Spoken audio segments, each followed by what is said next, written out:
नमस्कार मित्रांनो, आज आपण बोलणार आहोत एका अशा विषयावर ज्यामुळे जमीन विकत घेताना असणाऱ्या 90% गैरसमजांना पूर्णपणे विराम लागतो। तो म्हणजे सर्वे नंबर आणि गट नंबर यांच्यामधला फरक। हा फरक समजला की तुम्ही जमीन खरेदी करताना चुकीचे व्यवहार टाळू शकाल, बोगस प्लॉट प्रोजेक्ट पासून वाचू शकाल आणि सरकारी कागदपत्र नीट वाचू शकाल। म्हणूनच हा व्हिडिओ शेवटपर्यंत बघा। सुरुवात करूयात सर्वे नंबर पासून। सर्वे नंबर म्हणजे जमिनीची ओळख, आयडेंटिटी नंबर। हे एखाद्या मोठ्या किंवा छोट्या शेत जमिनीचं मालमत्तेचं नाव किंवा रजिस्ट्रेशन नंबर समजा। आता हे सर्वे नंबर देण्याचं काम नेमकं कोण करतं? तर महसूल विभाग। गाव नमुना 12/7/12 फेरफार रेकॉर्ड मध्ये सर्वे नंबर नमूद असतो। आता हा सर्वे नंबर कसा ठरतो? जमिनीचं मोजमाप झाल्यावर प्रत्येक वेगळ्या जमिनीच्या भागाला एक वेगळा सर्वे नंबर दिला जातो। आता हा सर्वे नंबर कुठे कुठे वापरला जातो? तर 7/12 उतार्यात जमीन नोंद,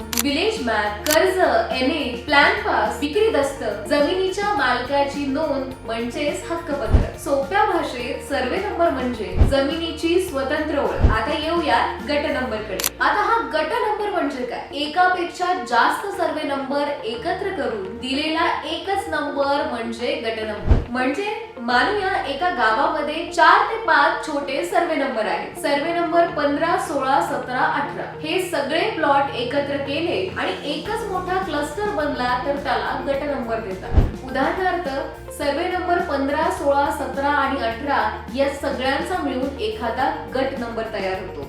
उदाहरणार्थ गट क्रमांक 45। आता हे सगळं का केलं गेलं? कारण काही गावांमध्ये पूर्वी खूप छोटे छोटे सर्वे होते। मोजणी, नोंद, हक्क बदल खूप जास्त अवघड होत होतं। त्यामुळे सरकारने अनेक गावांमध्ये छोटे छोटे सर्वे एकत्र करून एक गट तयार केला आणि त्याला नवीन नंबर दिला गट नंबर। आता बघूया एका वाक्यात यांचा फरक काय। सर्वे नंबर म्हणजे एक जमीन आणि गट नंबर म्हणजे अनेक जमिनींचा एक गट। आता बघूया जमीन खरेदीमध्ये या दोन्ही नंबरचं महत्त्व काय असतं। जमीन खरेदी करताना तुम्हाला हे दोन्ही नंबर बघणं गरजेचं आहे, कारण जमीन कोणत्या गटात येते हे कळतं। त्या जमिनीचा मूळ सर्वे नंबर कोणता होता ते समजते। मालकी, हद्द, फेरफार, वाटणी सगळं त्यावर अवलंबून असतं। प्रॉपर्टी कायदेशीररित्या तपासायला मदत होते। आता यामध्ये बायर सगळ्यात मोठी चूक कोणती करतात ते पाहूया। गट नंबर आणि सर्वे नंबर हे एकच मानणं ही सगळ्यात मोठी चूक असते। उदाहरणार्थ